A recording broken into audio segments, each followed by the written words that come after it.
Əgər ağıllısansa, amma intizamın zəifdirsə, Ulysses qaydasından istifadə elə. Yəni indi elə qərar ver ki, gələcəkdə özünü müəyyən davranışa məcbur edə biləsən. Gələcəkdə səni özündən qoruyan bir sistem qur. Bir gün Ulysses gəmisi ilə çox təhlükəli bir qayalıqdan keçməli idi. Ora gəmi qalıqları və skeletlərlə dolu idi. Çünki indiyə qədər heç bir gəmi oradan sağ keçə bilməmişdi. Səbəbi isə orada yaşayan varlıqların sehirli səsləri idi. Bu sehirli səs dənizçiləri ofsunluyurdu. Onlara ən çox arzuladıkları şeyi göstərirdi. Dənizçilər də özlərini itirib gəmilərini qayalara çırpırdılar. Sonra isə hamısı məhv olurdu. Ulysses bunu bilirdi və bir şeyə başa düşmüşdü. Məndən əvvəl məhv olan dənizçilərdən daha güclü və ya daha iradəli deyiləm. Amma yenə də o sehirli səsi eşitmək istəyirdi. Ona görə də heyətinə əmr verdi ki, qulaqlarını mumla bağlasınlar.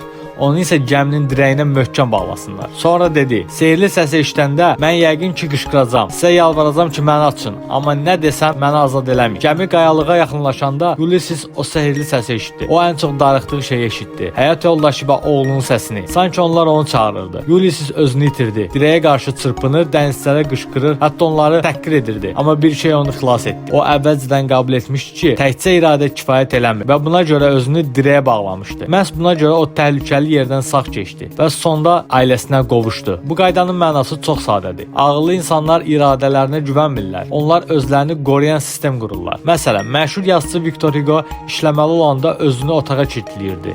Yanında yalnız kağız və qələm olurdu. Hətta xadimətçisinə deyirdi ki, paltarlarını götürsün və 4 saat geri qaytarmasın. Belə olanda evdən çıxıb dostları ilə əylənə bilmirdi. Bu Ulysses qaydasıdır. Yəni sən sadəcə cazibəyə qarşı mübarizə aparmırsan. Sən cazibəni həyatından çıxarırsan. Məsələn, bəzi insanlar işləyərkən diqqətləri dağılmasın deyə telefonlarını qutuya qoyurlar. Telefon 3 saat bağlı qalır və onlar rahat işləyirlər. Çünki bir həqiqət var. İradə əzələ kimidir. Gün ərzində zəifləyir. Ona görə də səhər sağlam qərar vermək daha asandır. Axşam isə yorulanda intizam pozulur. Ağıllı insanlar bunu bilir. Ona görə də onlar özlərini əvvəlcədən dirəyə bağlayırlar.